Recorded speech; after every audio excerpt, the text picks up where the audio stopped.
La madrugada del 26 de abril de 1986 no comenzó con caos. No hubo gritos, ni explosiones que despertaran a toda una región de inmediato. En la central nuclear de Chernóbil, todo parecía seguir un curso rutinario, casi aburrido. Un turno nocturno, operadores cansados, procedimientos técnicos que se repetían una y otra vez. Nadie imaginaba que esa noche se convertiría en una de las más oscuras de la historia moderna. Chernóbil no era una instalación cualquiera. Representaba el orgullo tecnológico de una superpotencia. Un símbolo del dominio humano sobre una fuerza invisible y poderosa. Los reactores RBMK estaban diseñados para producir enormes cantidades de energía, pero también escondían defectos estructurales graves, conocidos por algunos ingenieros y silenciados por un sistema que no toleraba cuestionamientos. La prueba que se realizaba esa noche tenía un objetivo aparentemente simple: comprobar si, en caso de un corte eléctrico, las turbinas podrían seguir generando energía suficiente para mantener sistemas esenciales activos durante unos segundos críticos. No era una prueba nueva. Ya se había intentado antes. Ya había fallado antes. Y aún así, se decidió continuar. Las condiciones no eran las adecuadas. El reactor operaba a niveles inestables. Los protocolos de seguridad fueron desactivados uno a uno.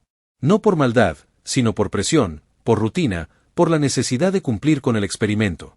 Cada decisión parecía menor, técnica, manejable. Pero juntas formaban una cadena perfecta hacia el desastre. Cuando el reactor comenzó a comportarse de manera errática, ya era demasiado tarde. Los operadores no entendían completamente lo que estaba ocurriendo dentro del núcleo. Los instrumentos no reflejaban la realidad. El diseño del reactor hacía que cada intento de estabilización empeorara la situación.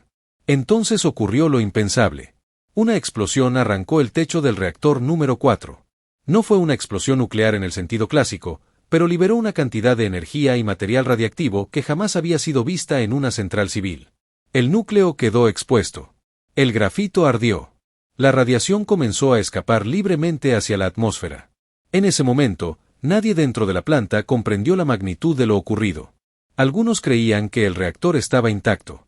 Otros pensaban que se trataba de una explosión menor. La idea de un núcleo abierto era inconcebible. No existía en los manuales. No existía en la planificación. Mientras tanto, Pripyat dormía. Una ciudad joven, moderna, construida para albergar a los trabajadores de la central y a sus familias. A solo unos kilómetros del reactor, sus habitantes no sabían que el aire que respiraban ya estaba contaminado. Niños jugaban al día siguiente bajo una lluvia invisible. Personas caminaban por las calles sin protección, observando a lo lejos un extraño resplandor azul sobre la central. Ese brillo, hermoso y mortal, era radiación ionizante interactuando con el aire. Un fenómeno que pocos comprendían y que nadie advirtió a tiempo. Los primeros en enfrentarse al desastre fueron los bomberos. Llegaron sin trajes especiales, sin información clara, sin saber que cada minuto cerca del reactor los exponía a dosis letales. Apagaron incendios que no debían tocar. Caminaron sobre fragmentos de grafito altamente radiactivo sin saberlo. Cumplieron su deber sin comprender el precio. En las horas siguientes, la confusión reinó. Las autoridades locales minimizaron el evento. Se retrasó la evacuación. Se ocultó información. No por crueldad deliberada, sino por un sistema acostumbrado a negar lo impensable. Admitir el desastre era admitir un fallo estructural profundo. La nube radiactiva no esperó permisos ni comunicados oficiales. Viajó con el viento, cruzó fronteras, cayó sobre bosques, ríos y ciudades. Europa comenzó a detectar niveles anormales de radiación sin explicación inmediata. Fue entonces cuando el mundo empezó a darse cuenta de que algo terrible había ocurrido. Pero para entonces, el daño ya estaba hecho. Chernóbil no fue solo una explosión. Fue la ruptura de una ilusión, la de que el ser humano podía dominar fuerzas extremas sin consecuencias. Fue la demostración de que el peor desastre no siempre llega con estruendo inmediato, sino con errores acumulados, decisiones mal evaluadas y silencios prolongados. Y mientras el reactor ardía, mientras la radiación se expandía, mientras la historia cambiaba de forma irreversible, muchos aún creían que aquello era solo un incidente más. Algo que se resolvería con el tiempo. El día después de lo impensable. Cuando amaneció tras la explosión, Chernóbil no parecía un escenario apocalíptico. Y ese fue uno de los mayores peligros. No había una ciudad en ruinas ni una nube negra cubriendo el cielo. Había incendios localizados, humo saliendo del reactor destruido y un silencio extraño, casi normal. Esa apariencia engañosa permitió que el desastre avanzara sin resistencia durante horas cruciales. Dentro de la central, los trabajadores seguían intentando comprender qué había ocurrido. Algunos descendieron hacia zonas cercanas al núcleo, creyendo que el reactor seguía intacto. No lo estaba. La radiación allí era tan intensa que los instrumentos fallaban o marcaban valores imposibles. Muchos recibieron dosis letales en cuestión de minutos. El grafito del núcleo, expuesto al aire, ardía a temperaturas extremas. Cada fragmento era una fuente masiva de radiación. Helicópteros comenzaron a sobrevolar el reactor para intentar contener el incendio arrojando arena, boro y plomo. Muchos de los pilotos no sabían exactamente qué estaban transportando ni cuán peligroso era el vuelo que realizaban. Cada pasada sobre el reactor era una exposición directa a niveles extremos de radiación. Algunos helicópteros regresaban dañados. Otros apenas lograban completar su misión. El objetivo era uno solo: evitar una explosión mayor, una que habría tenido consecuencias inimaginables para Europa entera. Mientras tanto, en Pripyat, la vida continuaba con una normalidad perturbadora. Las escuelas abrían, los autobuses circulaban, las personas hacían compras. No se les dijo nada. No se les pidió que se protegieran. La evacuación llegó demasiado tarde, cuando ya habían absorbido dosis significativas de radiación. Cuando finalmente se dio la orden, fue presentada como una medida temporal. Se les dijo a los habitantes que regresarían en pocos días, que llevaran solo lo esencial, que dejaran mascotas, pertenencias, recuerdos. Nadie imaginó que esa despedida sería definitiva. Miles de personas abandonaron la ciudad sin saber que no volverían jamás. El concepto de zona de exclusión no existía aún. Fue creado por la necesidad. Un perímetro invisible alrededor del reactor que se expandía según los niveles de contaminación. Pueblos enteros fueron borrados del mapa administrativo. Sus nombres dejaron de aparecer en documentos oficiales. La geografía misma fue reescrita. La magnitud del desastre superó rápidamente cualquier capacidad de respuesta estándar. Se movilizaron cientos de miles de personas, soldados, ingenieros, mineros, voluntarios forzados. Los llamados liquidadores. Su tarea era limpiar, contener, sellar. Muchas de esas tareas implicaban trabajar directamente sobre el reactor, durante segundos o minutos, antes de ser reemplazados. Algunos sabían que no sobrevivirían. Otros confiaban en que el riesgo era exagerado. La información era fragmentaria. La urgencia absoluta. Cada acción se tomaba bajo la presión de evitar algo aún peor. Chernóbil comenzó a convertirse en una guerra contra un enemigo invisible. No había disparos ni frentes definidos. Solo exposición, tiempo y desgaste. Cada segundo cerca del reactor contaba. Cada decisión era una apuesta. Mientras tanto, el mundo observaba desde lejos, sin comprender del todo lo que estaba ocurriendo. Las imágenes eran escasas. La información contradictoria. El desastre avanzaba más rápido que la capacidad de explicarlo. Chernóbil ya no era solo una central nuclear. Se había transformado en un punto de quiebre histórico. Un lugar donde el siglo XX mostró su límite más peligroso. Y aún así, en medio del caos, persistía una idea inquietante. Que todo aquello todavía podía empeorar. La lucha por contener lo incontenible. A medida que pasaban los días, quedó claro que el verdadero peligro no había terminado con la explosión inicial. El reactor número 4 seguía activo de una forma caótica, liberando radiación de manera constante. El incendio del grafito actuaba como una chimenea abierta que lanzaba material radiactivo directamente a la atmósfera. Cada hora que pasaba aumentaba el alcance del desastre. Uno de los mayores temores era que el núcleo fundido atravesara las estructuras inferiores del reactor y alcanzara las piscinas de agua ubicadas debajo. Si eso ocurría, el contacto entre el combustible incandescente y grandes volúmenes de agua podría provocar una explosión de vapor devastadora. No solo destruiría lo que quedaba de la central, sino que contaminaría una vasta región de Europa. Para evitarlo, se tomaron decisiones extremas. 3 hombres descendieron a las zonas inundadas bajo el reactor para abrir válvulas manualmente. Lo hicieron con equipos mínimos, caminando en agua altamente radiactiva, sabiendo que su misión podía costarles la vida. La escena fue silenciosa, casi invisible para el mundo, pero crucial para evitar una catástrofe aún mayor.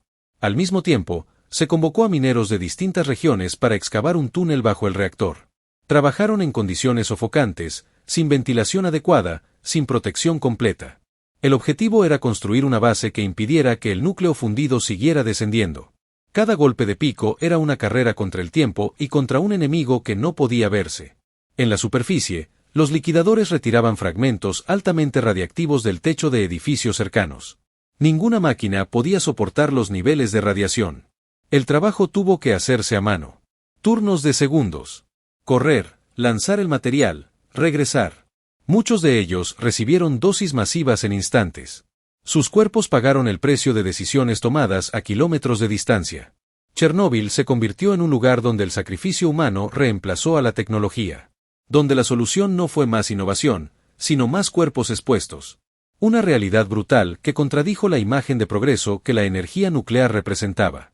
Mientras tanto, la nube radiactiva seguía desplazándose. Países enteros comenzaron a medir niveles anormales. Se prohibieron alimentos, se cerraron escuelas, se sacrificaron animales. La contaminación no distinguía ideologías ni fronteras. Chernóbil había dejado de ser un problema local. A pesar de todo, la información seguía llegando con retraso. Los comunicados oficiales minimizaban el impacto. Se hablaba de control, de estabilidad, de normalización. Pero en el terreno, la situación era otra. Cada día traía nuevos riesgos, nuevas improvisaciones, nuevas decisiones tomadas bajo presión extrema. La construcción del primer sarcófago comenzó casi de inmediato. Una estructura gigantesca diseñada para encerrar los restos del reactor destruido. No era una solución definitiva, sino un parche urgente. Se construyó rápido, bajo radiación constante, con el conocimiento de que su durabilidad sería limitada. Ese sarcófago no solo contenía material nuclear. Contenía miedo, urgencia y la necesidad desesperada de cerrar algo que no debía haber ocurrido nunca. Chernóbil dejó de ser una central energética. Se transformó en un monumento al límite humano. Un lugar donde cada avance costaba vidas, donde cada solución era incompleta, donde cada error podía escalar hacia lo irreversible. Y aún así, el trabajo continuaba, día tras día, con una certeza inquietante flotando en el aire. Nadie sabía con exactitud cuándo, ni si alguna vez, el desastre estaría realmente bajo control. La herencia radiactiva. Con el paso de las semanas, el desastre comenzó a transformarse en algo más difícil de definir. Ya no era solo una emergencia activa, sino una herencia invisible que empezaba a instalarse en el territorio y en las personas. La radiación no se retiraba con los equipos ni con los soldados, se quedaba incrustada en el suelo, en los edificios, en los cuerpos. Los hospitales empezaron a llenarse de pacientes con síntomas que muchos médicos nunca habían visto antes. Quemaduras internas, fallos orgánicos repentinos, deterioro acelerado del sistema inmunológico. La radiación no seguía patrones familiares. Atacaba de forma silenciosa y progresiva. Algunos pacientes parecían mejorar, solo para empeorar semanas después. El personal médico trabajaba con información incompleta. No existían protocolos claros para exposiciones de ese nivel. Cada tratamiento era una mezcla de conocimiento científico, improvisación y esperanza. Muchos médicos también estaban expuestos, atendiendo sin protección adecuada, compartiendo el riesgo con sus pacientes. Fuera de los hospitales, comenzaba otro tipo de impacto. Las tierras agrícolas cercanas quedaron inutilizables. Grandes extensiones fueron declaradas no aptas para el cultivo. Animales contaminados tuvieron que ser sacrificados. Comunidades enteras perdieron su sustento de un día para otro. Chernóbil no solo enfermó cuerpos, quebró economías locales. La evacuación se amplió. Nuevos pueblos fueron vaciados. Casas selladas. Caminos cortados. El mapa se llenó de zonas marcadas, áreas donde la vida humana ya no era considerada viable. Para quienes fueron desplazados por segunda o tercera vez, la sensación de provisionalidad se volvió permanente. Al mismo tiempo, comenzaron a surgir relatos contradictorios. Algunos informes hablaban de control, otros de riesgo persistente. Las cifras variaban. Las estimaciones cambiaban. Esta falta de claridad alimentó la desconfianza. Muchas personas dejaron de creer en los comunicados oficiales y comenzaron a depender de rumores, de historias compartidas, de intuiciones. Chernóbil empezó a dividir realidades. Una, la técnica y administrativa, hecha de informes, niveles y decisiones burocráticas. Otra, la humana, hecha de miedo, pérdida y adaptación forzada. Entre ambas, un abismo difícil de cerrar. Mientras tanto, la naturaleza respondía de formas inesperadas. Plantas crecían en suelos contaminados. Animales regresaban a zonas abandonadas. Algunos parecían prosperar en ausencia humana. Esta imagen fue interpretada de muchas maneras, como un signo de resiliencia, como una ilusión peligrosa, como un entornos dañados. Pero esa vida no era la misma. Estudios posteriores mostrarían mutaciones, cambios en ciclos reproductivos, alteraciones genéticas. La naturaleza no había salido ilesa, simplemente había seguido adelante con nuevas reglas. Chernóbil comenzaba a convertirse en un laboratorio involuntario. Un lugar donde se observaban los efectos a largo plazo de la radiación en ecosistemas completos. Un experimento que nadie había autorizado, pero del que nadie podía escapar. Y mientras los años empezaban a acumularse, una verdad incómoda se hacía cada vez más evidente. El peor desastre no siempre es el que destruye de inmediato, sino el que transforma lentamente todo lo que toca, sin permitir un regreso real al punto de partida. El mundo después de Chernóbil. A medida que la emergencia inmediata se diluía, Chernóbil comenzó a proyectar su sombra sobre el resto del mundo. Ya no era solo una tragedia localizada en un punto del mapa soviético, se había convertido en un evento que obligaba a replantear certezas globales.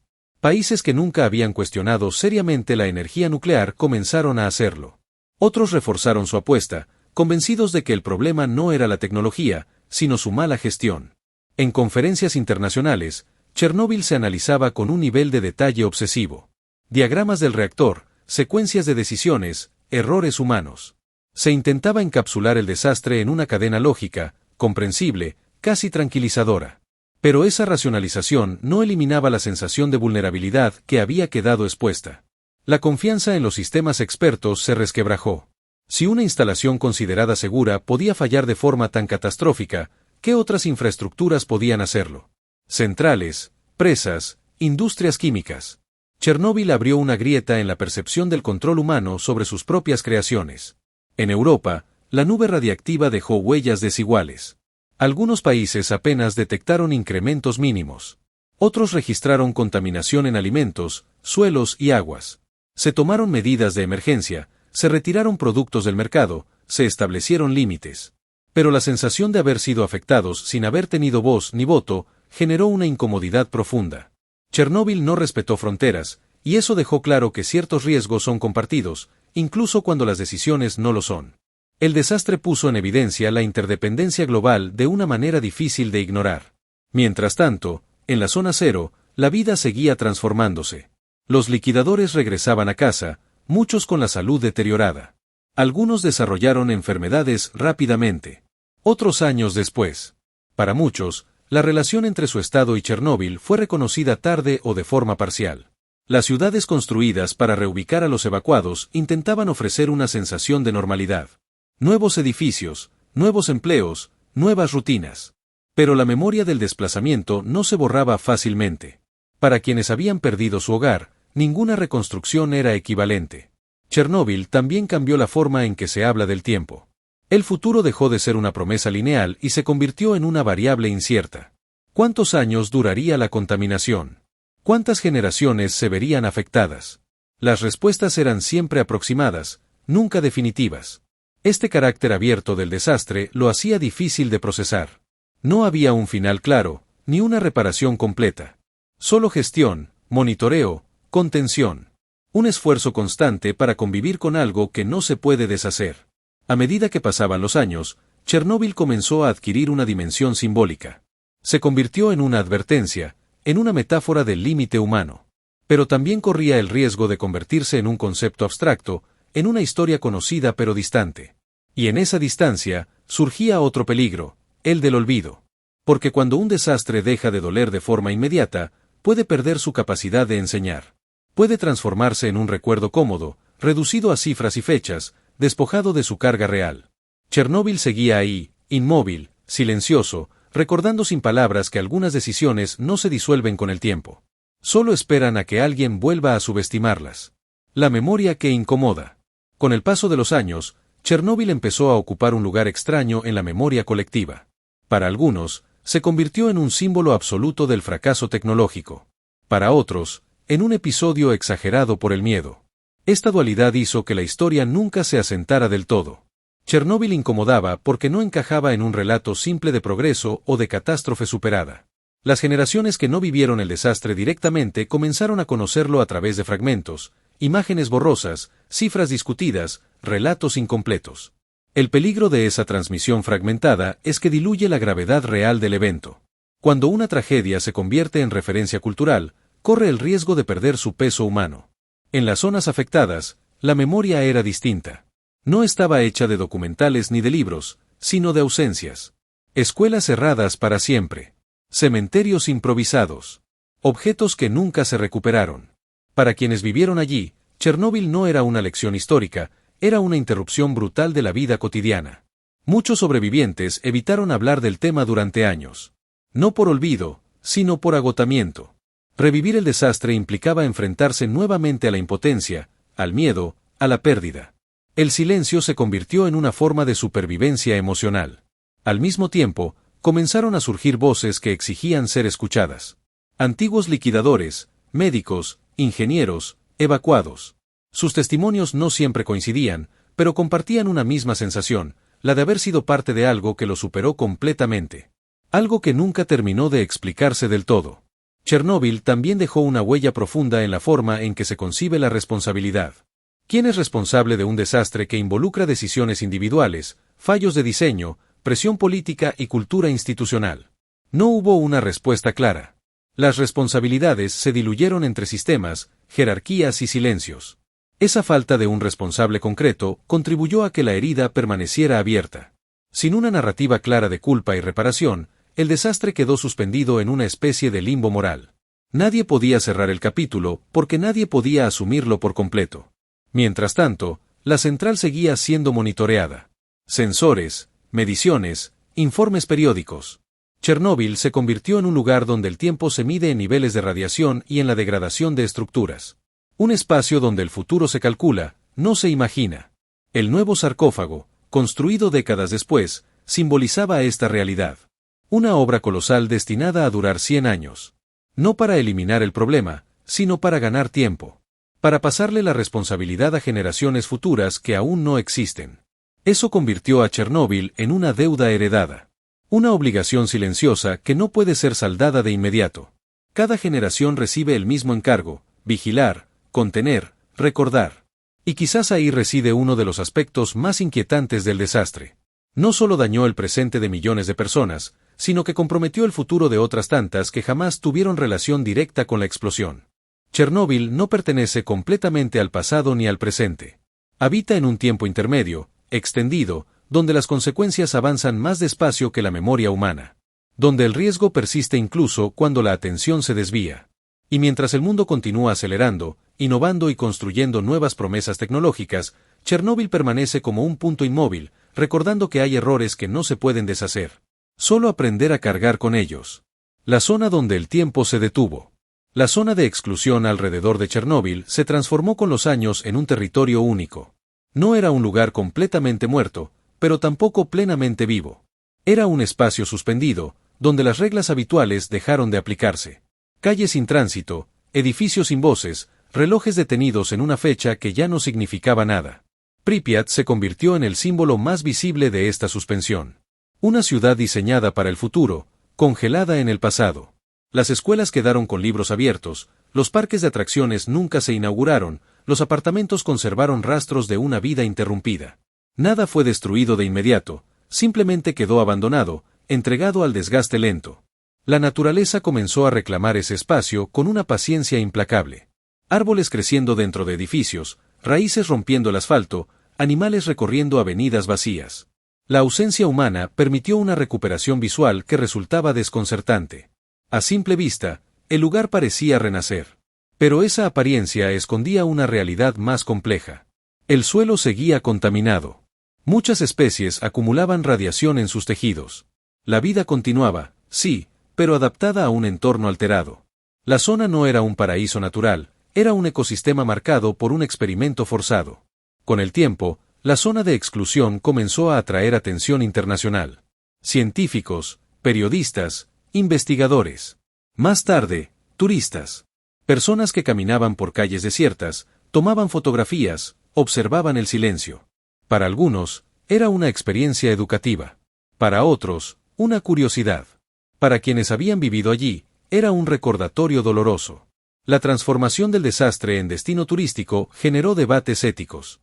¿Se estaba banalizando la tragedia? ¿O se estaba manteniendo viva la memoria? La respuesta dependía del punto de vista. Pero la presencia de visitantes evidenciaba algo más profundo: la fascinación humana por los límites, por los lugares donde algo salió terriblemente mal. Mientras tanto, quienes habían sido evacuados observaban desde la distancia. Algunos regresaban de forma clandestina. Otros evitaban volver. Cada visita removía recuerdos difíciles. Cada calle reconocida era una confirmación de lo perdido. Chernóbil se convirtió en un lugar donde el pasado es imposible de ignorar. No hay capas de historia que lo cubran. Todo está expuesto. El error, la consecuencia, el abandono. Nada se esconde tras siglos de transformación urbana. Todo ocurrió hace poco. Demasiado poco. La zona también se convirtió en un laboratorio para estudiar el impacto humano negativo y su ausencia. Donde el ser humano se retira, la naturaleza avanza. Pero Chernóbil demostró que esa retirada forzada no es una solución deseable, sino una señal de fracaso. Cada edificio que se desmorona no es solo una ruina física. Es la evidencia de una vida planificada que nunca se completó. De un futuro que fue cancelado sin aviso. Y así, la zona de exclusión sigue existiendo como un recordatorio tangible de que algunos errores no dejan cicatrices visibles en las personas, sino vacíos enteros en el paisaje. La vida bajo la sombra del reactor. A pesar de todo lo ocurrido, Chernóbil nunca quedó completamente deshabitado. Con el paso de los años, algunas personas regresaron a la zona de exclusión, desafiando órdenes, advertencias y límites oficiales.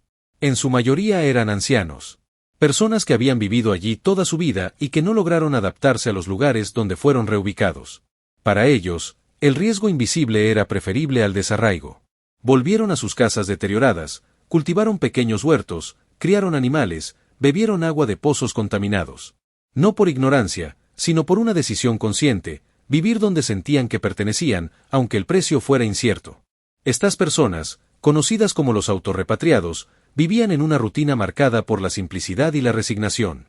Sabían que la radiación estaba allí, pero también sabían que el tiempo que les quedaba era limitado de cualquier forma.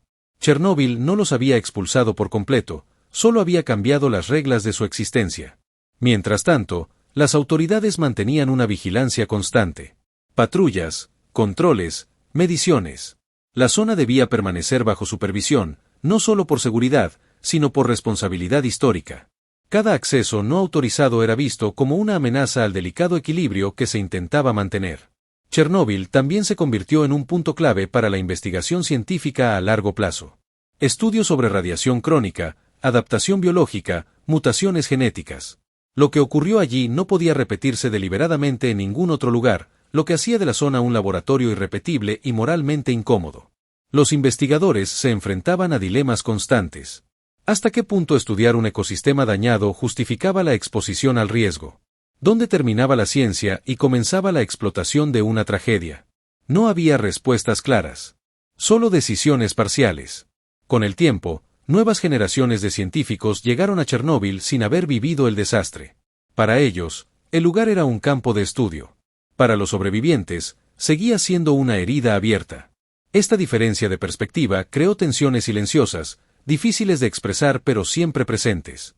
La central misma seguía requiriendo atención. Reactores apagados, combustible usado, estructuras envejecidas. Chernóbil no podía ser abandonado por completo. Incluso en su estado inactivo, exigía recursos, vigilancia y trabajo humano constante. Un recordatorio permanente de que algunas infraestructuras nunca dejan de demandar cuidado. El nuevo sarcófago, monumental y silencioso, dominaba el paisaje. No era un símbolo de victoria, sino de contención. Una promesa temporal hecha de acero y concreto, diseñada para resistir décadas, no siglos. Sabía que algún día también necesitaría ser reemplazada. Así, Chernóbil se convirtió en una responsabilidad heredada. Un problema que no se resuelve, solo se transfiere. Cada generación recibe la tarea de vigilar lo que otra dejó atrás. Una cadena de custodia que no se puede romper. Y mientras el mundo exterior avanza, discute nuevas tecnologías, nuevas fuentes de energía, nuevos modelos de progreso, Chernóbil permanece inmóvil, recordando que hay decisiones cuyos efectos no desaparecen cuando cambia la época. Allí, bajo la sombra del reactor sellado, el tiempo no avanza como en otros lugares. Se acumula. El silencio que habla. En Chernóbil, el silencio no es vacío. Es denso, casi físico. No es la ausencia de sonido, sino la acumulación de todo lo que alguna vez estuvo allí. Cada edificio abandonado parece conservar ecos invisibles, Conversaciones detenidas, risas infantiles que nunca envejecieron, pasos que no llegaron a ninguna parte. Pripyat, la ciudad construida para los trabajadores de la central, se convirtió en el símbolo más perturbador del desastre. No porque fuera destruida por una explosión directa, sino porque fue abandonada intacta. Las escuelas conservaban cuadernos abiertos. Los departamentos aún tenían muebles, fotografías familiares, juguetes en el suelo. El tiempo no pasó, se detuvo abruptamente. El parque de diversiones, que jamás llegó a inaugurarse, se transformó en una imagen universal del desastre. La rueda de la fortuna oxidada, los carritos de choque cubiertos de vegetación, las atracciones inmóviles. Todo preparado para una celebración que nunca ocurrió. Una inauguración prevista para el 1 de mayo, anulada por una realidad que nadie había anticipado. La vegetación comenzó a reclamar el espacio urbano. Árboles creciendo dentro de edificios, raíces atravesando pisos, musgo cubriendo paredes. La naturaleza no pidió permiso. Simplemente avanzó. Lo hizo sin entender de radiación, sin conciencia del peligro, siguiendo una lógica más antigua que cualquier central nuclear. Pero no fue una recuperación limpia ni armoniosa. En algunas zonas, los árboles crecieron torcidos. Los animales mostraron comportamientos extraños. Insectos con ciclos alterados. Aves que evitaban ciertos sectores sin razón aparente. La vida continuaba, sí, pero no de la misma manera. Los científicos observaron algo inquietante. La ausencia humana había permitido una explosión de biodiversidad. Lobos, ciervos, jabalíes, alces. Especies que rara vez se veían en zonas habitadas regresaron en números inesperados. La radiación era peligrosa, pero la actividad humana lo había sido aún más. Esto generó un debate incómodo. ¿Había sido la humanidad más destructiva que la radiación? ¿Podía un entorno contaminado ser, paradójicamente, más favorable para la vida que uno dominado por fábricas, carreteras y ciudades? Chernóbil no ofrecía respuestas claras, solo contradicciones difíciles de aceptar. El turismo llegó más tarde, casi como una consecuencia inevitable. Personas de todo el mundo querían ver con sus propios ojos el lugar del desastre. Caminar por calles vacías. Tomar fotografías. Sentir el peso del sitio. Para algunos era morbo. Para otros, una forma de comprender la magnitud de lo ocurrido. Las visitas estaban estrictamente controladas. Rutas definidas, tiempos limitados, dosímetros colgando del cuello. Cada paso medido. Aún así, la sensación de vulnerabilidad era constante. No por lo que se veía, sino por lo que no podía percibirse. Chernóbil se transformó en un símbolo cultural. Documentales, libros, series, películas. Cada uno intentando explicar, interpretar o dramatizar lo inexplicable. Pero ninguna representación lograba capturar completamente la realidad del lugar. Porque Chernóbil no es solo un evento histórico. Es un proceso continuo. Incluso décadas después, el reactor número 4 sigue marcando decisiones políticas, presupuestos estatales, debates energéticos. No es pasado. Es presente sostenido artificialmente. Y en medio de todo esto, permanece una pregunta silenciosa, flotando sobre las ruinas, sin necesidad de ser formulada en voz alta. ¿Qué otras decisiones humanas, hoy aparentemente controladas, están destinadas a convertirse en lugares como este? El viento sigue soplando entre los edificios vacíos. La radiación sigue allí. Y la historia, lejos de cerrarse, continúa acumulándose capa tras capa. Chernóbil no respetó fronteras, y eso dejó claro que ciertos riesgos son compartidos, incluso cuando las decisiones no lo son. El desastre puso en evidencia la interdependencia global de una manera difícil de ignorar. Mientras tanto, en la zona cero, la vida seguía transformándose. Los liquidadores regresaban a casa, muchos con la salud deteriorada. Algunos desarrollaron enfermedades rápidamente. Otros años después. Para muchos, la relación entre su estado y Chernóbil fue reconocida tarde o de forma parcial. Las ciudades construidas para reubicar a los evacuados intentaban ofrecer una sensación de normalidad. Nuevos edificios, nuevos empleos, nuevas rutinas. Pero la memoria del desplazamiento no se borraba fácilmente. Para quienes habían perdido su hogar, ninguna reconstrucción era equivalente. Chernóbil también cambió la forma en que se habla del tiempo. El futuro dejó de ser una promesa lineal y se convirtió en una variable incierta. ¿Cuántos años duraría la contaminación? ¿Cuántas generaciones se verían afectadas? Las respuestas eran siempre aproximadas, nunca definitivas. Este carácter abierto del desastre lo hacía difícil de procesar. No había un final claro, ni una reparación completa. Solo gestión, monitoreo, Contención. Un esfuerzo constante para convivir con algo que no se puede deshacer. A medida que pasaban los años, Chernóbil comenzó a adquirir una dimensión simbólica.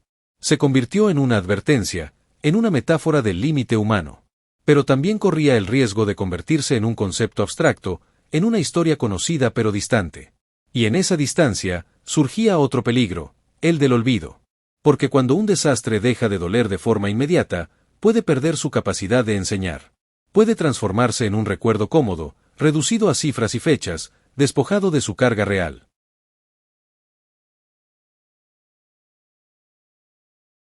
El jefe de turno tenía órdenes claras de completar la prueba a toda costa. Cancelarla significaba retrasos, informes negativos, posibles sanciones y el riesgo de quedar marcado como incompetente. En ese contexto, detener un experimento no era visto como una decisión responsable, sino como un fracaso personal. Así, la presión psicológica se convirtió en un factor técnico más, empujando a los operadores a seguir adelante incluso cuando el reactor se comportaba de manera errática. Otro error profundamente estúpido fue la falsa confianza en la infalibilidad del diseño soviético. Durante décadas, el Estado había promovido la idea de que sus reactores eran seguros por definición. Se enseñaba que un accidente grave era prácticamente imposible. Esta propaganda no solo engañó al público, sino también a los propios ingenieros y técnicos. Muchos operadores jamás fueron entrenados para un escenario de desastre total porque, oficialmente, ese escenario no existía. La documentación técnica era incompleta, confusa y, en algunos casos, deliberadamente engañosa. El defecto crítico de las barras de control con punta de grafito no estaba claramente indicado en los manuales operativos. Este detalle, que terminó siendo decisivo, era conocido en círculos de alto nivel, pero nunca fue comunicado a quienes operaban el reactor día a día. Se asumía que no necesitaban saberlo, porque admitir un fallo de diseño era admitir una debilidad del sistema. La gestión de la información fue otro error grotesco. Tras la explosión, los responsables de la planta tardaron horas en comprender, o aceptar, que el núcleo del reactor había quedado expuesto. Se enviaron trabajadores a inspeccionar el edificio sin protección adecuada, algunos de los cuales recibieron dosis mortales de radiación en minutos. Les dijeron que solo había ocurrido una explosión de hidrógeno menor. Era una mentira, pero una mentira cómoda. Mientras tanto, en la sala de control, se seguía intentando bombear agua a un reactor que ya no existía. El núcleo había sido destruido, pero los operadores no podían concebir esa posibilidad. En su formación, un reactor RBMK simplemente no podía explotar. La idea era tan inconcebible que la realidad fue rechazada de plano, incluso frente a evidencia física evidente. En la ciudad de Pripyat, a apenas 3 kilómetros de la planta, la vida continuaba con normalidad. Niños jugaban en parques, parejas caminaban por las calles, y nadie fue advertido del peligro invisible que los rodeaba. Este retraso en la evacuación no fue un error técnico, sino una decisión política estúpida y criminal. Las autoridades temían causar pánico, dañar la imagen del Estado y admitir un fallo catastrófico. El resultado fue que miles de personas absorbieron radiación innecesariamente durante horas y días. La evacuación, cuando finalmente se ordenó, fue presentada como temporal. A los habitantes se les dijo que regresarían en pocos días. Muchos dejaron atrás mascotas, pertenencias, recuerdos, sin saber que jamás volverían a ver sus hogares. La mentira se mantuvo incluso cuando ya no tenía sentido. Otro error imperdonable fue la improvisación absoluta en la respuesta al desastre. No existía un plan real para un accidente de esta magnitud. Los llamados liquidadores fueron enviados con equipos insuficientes, instrucciones vagas y una comprensión mínima del riesgo. Soldados, mineros, bomberos y voluntarios fueron expuestos a niveles extremos de radiación, muchas veces sin saberlo, sacrificados como recursos desechables en nombre de la urgencia. Se tomaron decisiones absurdas, como arrojar arena, boro y plomo desde helicópteros directamente sobre el reactor en llamas, sin un cálculo preciso de su efectividad. Algunos helicópteros volaron tan cerca del núcleo expuesto que sus tripulaciones recibieron dosis letales en minutos. Era un caos controlado a base de valentía humana y estupidez organizativa. Chernóbil demostró que el verdadero peligro no estaba únicamente en el átomo, sino en la arrogancia humana, en la creencia de que la naturaleza puede ser dominada sin consecuencias, y en la idea de que los errores pueden ocultarse indefinidamente. Cada paso del desastre fue agravado por decisiones equivocadas tomadas por personas que priorizaron el prestigio, el miedo y la obediencia por encima de la razón. Y mientras la nube radiactiva avanzaba silenciosamente sobre Europa, atravesando fronteras y contaminando países que ni siquiera sabían lo que había ocurrido, el mundo comenzaba a comprender que Chernóbil no era solo un accidente soviético, era una advertencia universal, escrita con fuego, radiación y errores humanos. El precio humano de la incompetencia. Los errores que llevaron a la explosión no terminaron con el estallido del reactor. De hecho, en muchos sentidos, ahí fue cuando comenzaron los errores más crueles. Porque una cosa es cometer fallos técnicos y otra muy distinta es decidir conscientemente sacrificar personas para ocultar, corregir o minimizar un desastre que ya no podía esconderse. Los primeros en pagar el precio fueron los bomberos que acudieron a la central aquella noche. Llegaron creyendo que combatían un incendio industrial común. Ninguno llevaba trajes antirradiación. Ninguno fue advertido del verdadero peligro. Subieron al techo del reactor y a las estructuras cercanas, pisando fragmentos de grafito incandescente que emitían radiación letal. Algunos de ellos sostuvieron esos trozos con las manos, pensando que eran simples restos de materiales de construcción. Estos hombres comenzaron a sentirse mal en cuestión de horas. Náuseas, vómitos, mareos intensos, un sabor metálico en la boca. Aún así, muchos siguieron trabajando porque nadie les dijo que estaban muriendo. Este fue otro error devastador, negar atención médica inmediata y especializada, incluso cuando los síntomas eran evidentes. Para cuando fueron trasladados a hospitales especializados, muchos ya habían recibido dosis imposibles de revertir. Esa falta de un responsable concreto contribuyó a que la herida permaneciera abierta. Sin una narrativa clara de culpa y reparación, el desastre quedó suspendido en una especie de limbo moral. Nadie podía cerrar el capítulo porque nadie podía asumirlo por completo. Mientras tanto, la central seguía siendo monitoreada. Sensores, mediciones, informes periódicos. Chernóbil se convirtió en un lugar donde el tiempo se mide en niveles de radiación y en la degradación de estructuras. Un espacio donde el futuro se calcula, no se imagina. El nuevo sarcófago, construido décadas después, simbolizaba esta realidad. Una obra colosal destinada a durar 100 años. No para eliminar el problema, sino para ganar tiempo. Para pasarle la responsabilidad a generaciones futuras que aún no existen. Eso convirtió a Chernóbil en una deuda heredada. Una obligación silenciosa que no puede ser saldada de inmediato. Cada generación recibe el mismo encargo: vigilar, contener, recordar. Y quizás ahí reside uno de los aspectos más inquietantes del desastre. No solo dañó el presente de millones de personas, sino que comprometió el futuro de otras tantas que jamás tuvieron relación directa con la explosión. Chernóbil no pertenece completamente al pasado ni al presente. Habita en un tiempo intermedio, extendido, donde las consecuencias avanzan más despacio que la memoria humana. Donde el riesgo persiste incluso cuando la atención se desvía. Y mientras el mundo continúa acelerando, innovando y construyendo nuevas promesas tecnológicas, Chernóbil permanece como un punto inmóvil, recordando que hay errores que no se pueden deshacer. Solo aprender a cargar con ellos. Pero no fue una recuperación limpia ni armoniosa. En algunas zonas, los árboles crecieron torcidos. Los animales mostraron comportamientos extraños. Insectos con ciclos alterados. Aves que evitaban ciertos sectores sin razón aparente. La vida continuaba, sí, pero no de la misma manera. Los científicos observaron algo inquietante: la ausencia humana había permitido una explosión de biodiversidad. Lobos, ciervos, jabalíes, alces. Especies que rara vez se veían en zonas habitadas regresaron en números inesperados. La radiación era peligrosa, pero la actividad humana lo había sido aún más. Esto generó un debate incómodo. ¿Había sido la humanidad más destructiva que la radiación? ¿Podía un entorno contaminado ser, paradójicamente, más favorable para la vida que uno dominado por fábricas, carreteras y ciudades? Chernóbil no ofrecía respuestas claras, solo contradicciones difíciles de aceptar. El turismo llegó más tarde, casi como una consecuencia inevitable. Personas de todo el mundo querían ver con sus propios ojos el lugar del desastre. Caminar por calles vacías. Tomar fotografías. Sentir el peso del sitio. Para algunos era morbo. Para otros, una forma de comprender la magnitud de lo ocurrido. Las visitas estaban estrictamente controladas. Rutas definidas, tiempos limitados, dosímetros colgando del cuello. Cada paso medido. Aún así, la sensación de vulnerabilidad era constante. No por lo que se veía, sino por lo que no podía percibirse. Chernóbil se transformó en un símbolo cultural. Documentales, libros, series, películas. Cada uno intentando explicar, interpretar o dramatizar lo inexplicable. Pero ninguna representación lograba capturar completamente la realidad del lugar. Porque Chernóbil no es solo un evento histórico. Es un proceso continuo. El impacto social en las comunidades cercanas también fue devastador. Pripyat, una ciudad que alguna vez fue un símbolo del progreso soviético, quedó desierta. Las familias que habían vivido en la ciudad fueron evacuadas, pero el trauma de abandonar sus hogares para siempre dejó cicatrices emocionales profundas. Las personas tuvieron que empezar de nuevo en lugares desconocidos, y muchos nunca volvieron a encontrar la estabilidad que habían tenido antes del desastre. Además, la economía de la región se desplomó. El trabajo en la planta de Chernóbil, que era una fuente importante de empleo, desapareció de un día para otro.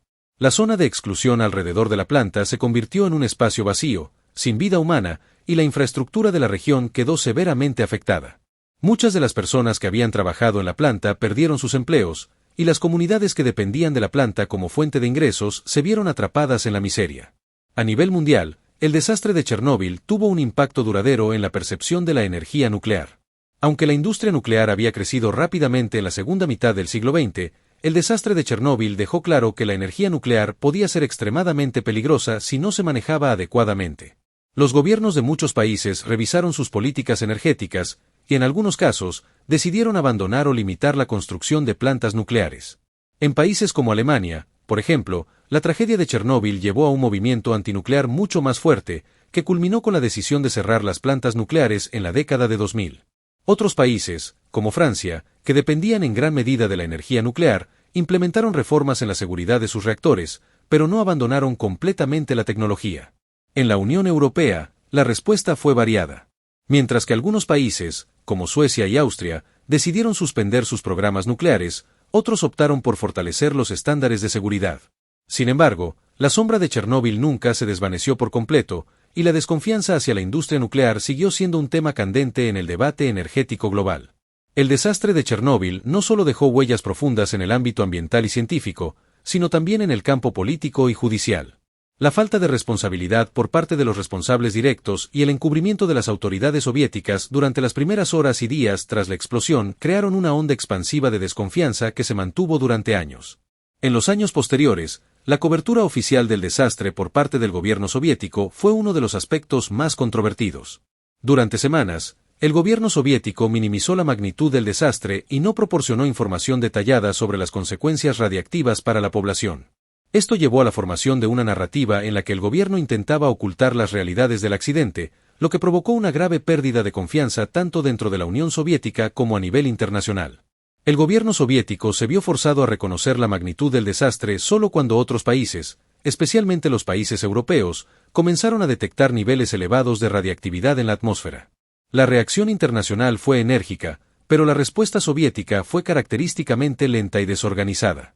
Los altos funcionarios del gobierno, incluido el presidente Mikhail Gorbachov, se enfrentaron a duras críticas por no haber manejado adecuadamente la situación desde el principio. Sin embargo, el desastre no solo afectó a las autoridades soviéticas, también arrojó una sombra sobre el sistema judicial de la Unión Soviética. A pesar de la magnitud de la tragedia y la evidente negligencia que provocó el accidente, las consecuencias legales fueron mínimas. En los primeros años tras el desastre, no hubo una respuesta judicial significativa que pudiera rendir cuentas a los responsables. En 1987, un tribunal soviético celebró un juicio en el que varios de los operadores del reactor fueron declarados culpables de negligencia, pero los responsables de la construcción del reactor y los directivos del gobierno soviético nunca enfrentaron consecuencias directas. Solo años más tarde, tras la caída del régimen soviético, comenzaron a surgir nuevas investigaciones que desvelaron la magnitud del encubrimiento y la falta de transparencia en torno al desastre. Sin embargo, a pesar de los intentos de algunos grupos de justicia, las penas impuestas a los responsables fueron relativamente leves, lo que dejó muchas preguntas sin respuesta y muchos de los sobrevivientes frustrados por la falta de justicia. La transparencia fue una de las principales lecciones que se extrajeron del desastre de Chernóbil. La incapacidad de la Unión Soviética para lidiar con el desastre de manera abierta y responsable subrayó la importancia de la libertad de prensa y de los mecanismos de rendición de cuentas en los gobiernos. Sin la presión externa de los medios internacionales, la historia del desastre de Chernóbil podría haber permanecido oculta mucho más tiempo.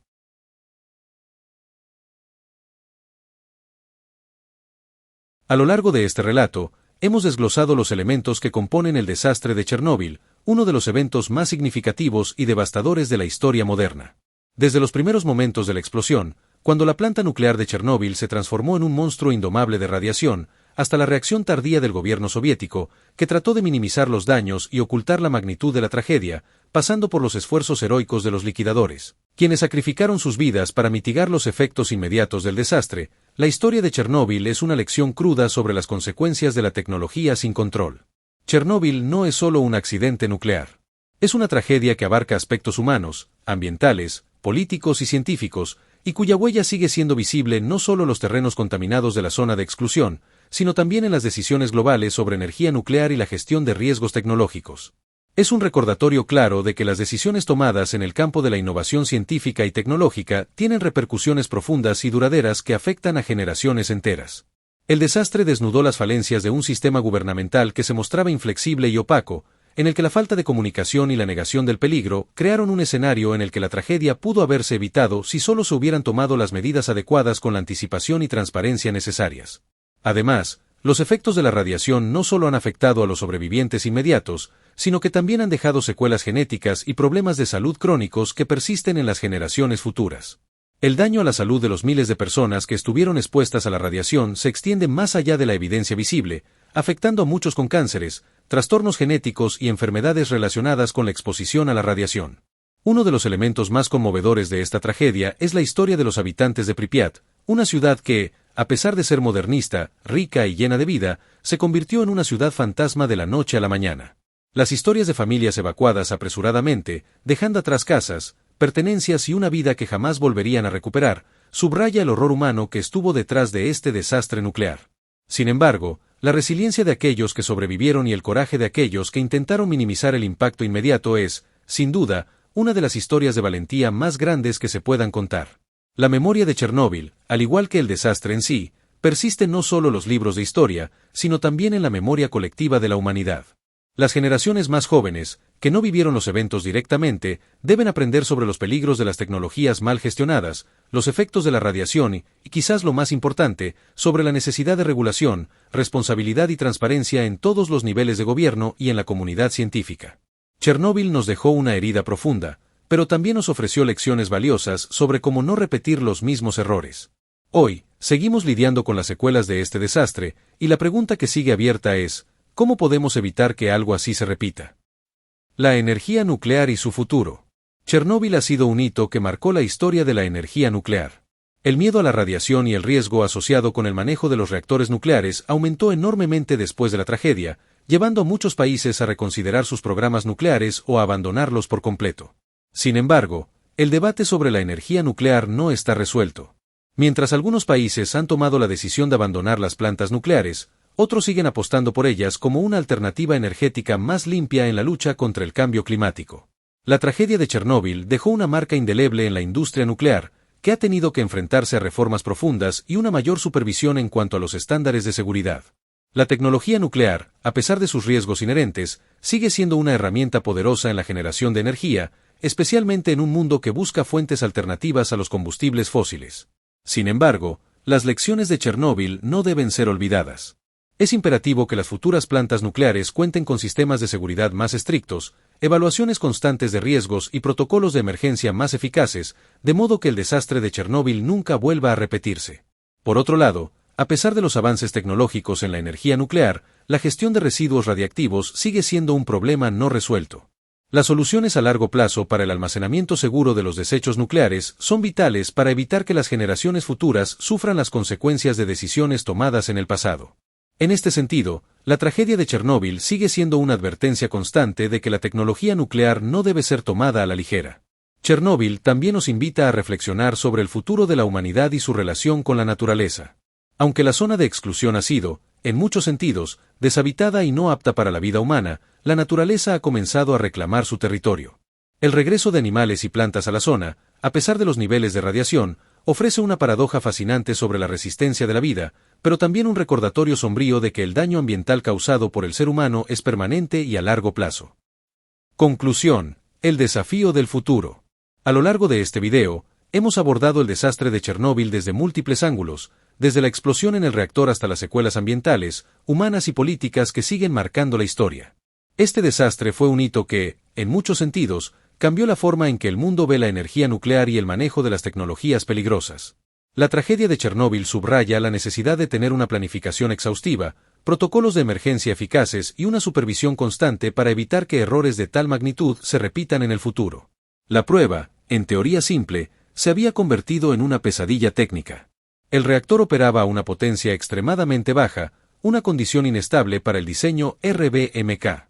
Para mantenerlo activo, los operadores retiraron demasiadas barras de control, violando protocolos de seguridad críticos.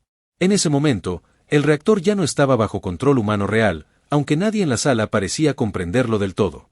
Cuando se presionó el botón A5, el botón de apagado de emergencia, se creyó que todo terminaría ahí. Pero fue exactamente lo contrario. El diseño defectuoso de las barras de control provocó un aumento súbito de la reactividad, no una disminución. En menos de 4 segundos, la potencia del reactor se multiplicó de forma exponencial. La energía liberada fue equivalente a cientos de toneladas de explosivos convencionales. El reactor se rompió desde dentro. La tapa de más de 1000 toneladas fue lanzada por los aires. El grafito, al entrar en contacto con el oxígeno, comenzó a arder. El núcleo quedó completamente expuesto al cielo nocturno. En 2016, un avance tecnológico significativo ocurrió cuando se completó la construcción del nuevo confinamiento seguro, NSC, el nuevo sarcófago de Chernóbil, que cubrió el reactor número 4 para contener la radiación. Este proyecto, considerado una obra maestra de la ingeniería, fue un esfuerzo conjunto internacional y costó más de $2.000 millones. El NSC es una estructura enorme, diseñada para durar al menos 100 años, con la esperanza de que durante este tiempo, las condiciones en el interior del reactor se estabilicen. La construcción de este sarcófago de última generación representa un importante paso adelante en la gestión de desechos radiactivos y en la prevención de fugas de radiación. Además, la estructura ha sido equipada con tecnología avanzada de monitoreo para garantizar que la radiación no se libere al medio ambiente. Este nuevo sarcófago también es un testimonio de la cooperación internacional. A través de una combinación de fondos de gobiernos, organizaciones internacionales y empresas privadas, la comunidad global se unió para afrontar una de las crisis más complejas y peligrosas de la historia moderna. Mientras tanto, en la central, el núcleo seguía ardiendo. El grafito continuaba liberando partículas radiactivas al aire. Cada día que pasaba sin una solución efectiva significaba más contaminación, más territorios afectados, más personas expuestas. Se discutieron opciones extremas, desde inundar el reactor hasta enterrarlo bajo toneladas de materiales. Cada idea llegaba tarde, cada decisión parecía una carrera contra algo que ya no podía alcanzarse. Uno de los mayores temores era que el combustible fundido alcanzara las reservas de agua bajo el reactor. De ocurrir, se habría producido una explosión aún mayor, capaz de contaminar vastas regiones de Europa. Para evitarlo, se enviaron mineros a excavar túneles bajo el reactor en condiciones extremas. Trabajaron en calor sofocante, sin ventilación adecuada, expuestos a radiación constante. Muchos de ellos jamás fueron informados del riesgo real. Chernóbil se estaba convirtiendo en una batalla contra el tiempo, pero también contra la negación. Cada decisión implicaba admitir un fallo previo, y cada admisión era políticamente costosa. Así, el desastre fue gestionado no solo con ciencia, sino con cálculos de reputación y control narrativo. La nube radiactiva siguió avanzando. Campos, ríos, ciudades enteras quedaron contaminadas sin saberlo. En algunos lugares, se prohibió el consumo de alimentos, en otros, la advertencia nunca llegó. La exposición fue desigual, silenciosa y acumulativa. Nadie cayó al suelo de inmediato. La radiación no mata de forma dramática. Mata lentamente, alterando células, debilitando sistemas, sembrando enfermedades que aparecerían años después. La memoria colectiva se construyó a partir de retazos. Historias personales, fotografías ocultas, testimonios contados en voz baja. Cada familia tenía su propia versión de Chernóbil, su propia herida, su propio miedo. Y al no existir un relato oficial completo, esas memorias individuales nunca terminaron de encajar entre sí. De ser una promesa de progreso y se convirtió en una fuente de desconfianza. Para otros, se volvió una herramienta indispensable para entender lo ocurrido. Esta división persistió durante décadas y aún hoy se refleja en la forma en que distintas sociedades perciben la energía nuclear. La carga invisible. Uno de los aspectos más perturbadores de Chernóbil es que el peligro nunca se manifestó de forma inmediata para la mayoría de las personas expuestas. No hubo una señal clara, un dolor instantáneo, una advertencia biológica. La radiación actuó en silencio, infiltrándose lentamente en los cuerpos, alterando procesos fundamentales sin dejar rastro visible en el corto plazo. Muchos de los habitantes evacuados creyeron que regresarían en pocos días. Dejaron comida sobre la mesa, ventanas abiertas, animales encerrados. Nadie imaginaba que ese regreso jamás ocurriría. Las autoridades tampoco sabían cómo comunicar una amenaza que no se podía ver ni explicar con facilidad. La incertidumbre fue tan dañina como la radiación misma. Las personas no sabían si estaban enfermas, si lo estarían en el futuro, si sus hijos nacerían sanos. La exposición no tenía una fecha de vencimiento clara. No había un punto exacto en el que se pudiera decir, ya pasó el peligro. Los liquidadores que sobrevivieron comenzaron a experimentar síntomas diversos con el paso de los años. Las generaciones posteriores también cargaron con ese legado. Hijos nacidos años después del accidente crecieron bajo la sombra de un evento que no vivieron, pero que definió su entorno, su salud y, en muchos casos, su identidad. Chernóbil dejó de ser solo un lugar para convertirse en una condición. En las zonas contaminadas fuera del perímetro inmediato, la vida continuó de forma ambigua. Se cultivaron alimentos. Se consumieron productos locales. Se convivió con niveles de radiación considerados aceptables. Pero ese concepto, aceptable, siempre fue relativo. ¿Aceptable para quién? ¿Aceptable por cuánto tiempo? Los mapas de contaminación mostraban manchas irregulares, extendidas por corrientes de aire y lluvia. Países enteros se vieron afectados sin haber tenido relación directa con la central. Chernóbil demostró que los desastres nucleares no respetan fronteras políticas. A nivel internacional, el accidente obligó a revisar protocolos, a replantear sistemas de seguridad, a mejorar mecanismos de comunicación. Pero también reveló una fragilidad profunda. Incluso las tecnologías más avanzadas pueden fallar de formas que nadie anticipa. Chernóbil no fue solo una suma de errores técnicos. Fue el resultado de decisiones humanas tomadas bajo presión, en sistemas que priorizaban la apariencia de control sobre la transparencia. Esa combinación resultó letal. Hoy, los detectores siguen midiendo. Los informes siguen escribiéndose. Los fondos siguen asignándose. El desastre no terminó en 1986. Simplemente cambió de forma. Y en cada medición, en cada análisis, persiste una verdad incómoda. La radiación no necesita intención para causar daño. Solo tiempo. Chernóbil no es solo un nombre ligado a una explosión, ni una fecha marcada en los libros de historia. Es una advertencia permanente. Un recordatorio de hasta dónde puede llegar el impacto de una decisión humana cuando la soberbia, el silencio y la negligencia se combinan con una tecnología que no admite errores. Lo ocurrido allí no terminó cuando el reactor fue sellado, ni cuando las ciudades fueron evacuadas, ni siquiera cuando el mundo dejó de hablar del tema. Chernóbil sigue existiendo en la tierra contaminada, en los cuerpos de quienes estuvieron expuestos, en las generaciones que heredaron sus consecuencias y en cada debate sobre el uso de la energía nuclear. Es un lugar donde el pasado no está muerto, solo está contenido. Donde el progreso mostró su lado más frágil. Y donde el silencio sigue diciendo más que cualquier palabra. Si este contenido te ayudó a comprender la verdadera magnitud de Chernóbil, si te hizo reflexionar o ver este desastre desde otra perspectiva, suscríbete al canal para no perderte los próximos videos, donde seguimos explorando los eventos más impactantes de la historia humana. Déjanos tu like, porque eso ayuda enormemente a que este contenido llegue a más personas, y comparte este video con quien creas que debería conocer lo que realmente ocurrió. Porque recordar Chernóbil no es mirar al pasado. Es entender el futuro.